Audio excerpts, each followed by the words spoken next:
আজ Valentine's day আর 14 ফেব্রুয়ারি আজকে আমাদের একটা বিয়ে বাড়ি পড়েছে। আর বিয়ে বাড়িটা পড়েছে আমাদের একটা বান্ধবী মানে দিদি বিয়ে। তো সেই বিয়ে বাড়ি উপলক্ষে আমরা সবাই একসাথে যাচ্ছি। তবে আজকে ভ্যালেন্টাইন্স ডে উপলক্ষে গিফট পাবো না, এটা কি হতে পারে? তাই আমাকে আমার ভ্যালেন্টাইন আমাকে গিফট দিতে আমার বাড়ি বয়ে চলে এসেছে। এই যে সেই Valentine. Happy Valentine's Day. Thank you.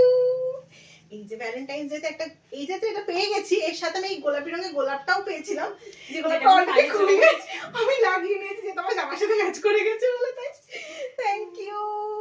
এই যে গিফট আমার, তো আমার সখির আবদার, যেটা আমি এখনো ওপেন করে এত সুন্দর করে গিফটটা র‍্যাপ করে নিয়ে এসেছে, খুলতেও মায়া লাগে এত ভালো করে গিফট র‍্যাপ করা থাকে। এটা আমার সাথেও হয়। আর তারপরে কি বলতো, কারণ যারা গিফট র‍্যাপ করে তারা জানে যে এই একটা কোনা বেঁকে থাকলেও মনে হয় কি মানে ওসিডি যাদের, নাকি ওসিডি তো বলে না, হ্যাঁ ওই যাদের থাকে আর কি। ও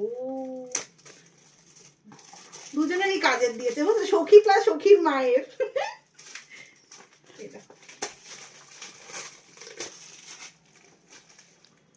আমার সাথে আমাকে লাঞ্চ বক্স দিয়েছে, খুব সুন্দর একটা গিফট হয়েছে, যেটা আমার মারও দেখে খুব পছন্দ হবে। আমার মা থেকে থ্যাংক ইউ বললে।